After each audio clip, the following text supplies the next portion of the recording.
ओम से ओंकार बने, सत्य बने शिव शंकर से, जिनकी के सब दुख मिट जाए शिव भोला के भजन से।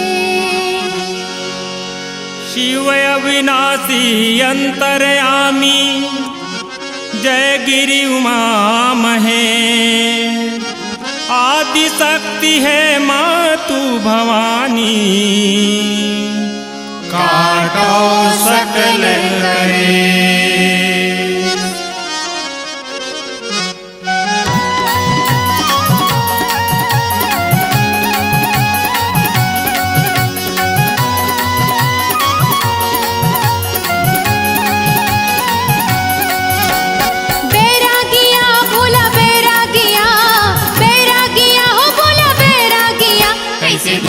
रमाए हो ये भोला बैरागिया, सिया राम गुन गाए हो ये भोला बैरागिया। बैरागिया भोला बैरागिया, बैरागिया भोला बैरागिया, कैसे धूमिल रमाए हो ये भोला बैरागिया, सिया राम गुन गाए हो ये भोला बैरागिया।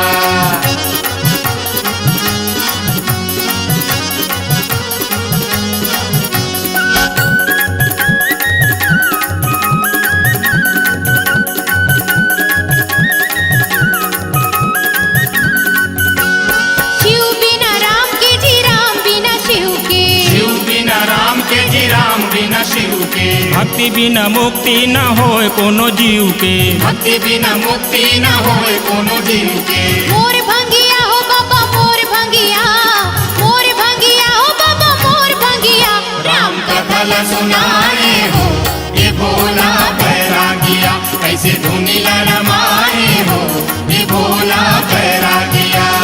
बैरागिया भोला बैरागिया, बैरागिया भोला बैरागिया, कैसे धुनी